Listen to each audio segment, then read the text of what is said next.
Police request किया कम से कम एक ट्रेन छोड़ दो, नहीं तो हमारा नौकरी चला जाएगा, हमें बचाइए। पुलिस आकर रिक्वेस्ट किया, आईसी आकर रिक्वेस्ट किया, एसडीपी आकर रिक्वेस्ट किया, साहब एक ट्रेन कम से कम छोड़ो, बाद में पूरा खड़ा कर देना। ट्रेन कहाँ जाएगा? बनगांव से सुबह से बंद था, एक भी ट्रेन नहीं है। शियालदह से अभी सतपाड़ा रुकेगा, ठाकुर नगर रुकेगा, ऐसा चलता ही रहेगा दिन भर। रिक्वेस्ट किया, साहब हमारा नौकरी बचाइए, साहब हमारा नौकरी बचाइए। अभी क्या परिस्थिति है? अभी परिस्थिति अभी चालू है, देखिए ना, पूरा जनगण पब्लिक आ गया रूट के ऊपर, पूरा पब्लिक आ गया रूट के ऊपर, पूरा पब्लिक पैसेंजर जो लोग था ना, हम तो आकर शुरुआत किया सुबह 6 बजे से इतना टाइम, जो पैसेंजर लोग कोई रुक के रखा ट्रेन को। आम जनता आ गया रोड पर, आम जनता आम पब्लिक आ गया। फिलहाल अभी क्या स्थिति है?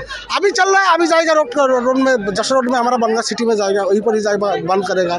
इधर तो चालू है, हमारा लड़का लोग रहेगा, हमारा कार्यकर्ता लोग रहेगा, वो लोग काम करेगा। हम जा रहे हैं दूसरा प्रोग्राम में। अभी यहाँ पर देख सकते हैं कि टीएमसी के लोग भी आए हैं यहाँ पर। ये तो टीएमसी पुलिस कुछ नहीं कर पाया, इसीलिए गुंडा बाहिनी को भेज दिया ममता ने। ये तो टीएमसी का कल्चर है ना, ये तो टीएमसी का कल्चर है, गुंडा बाहिनी को भेज दिया।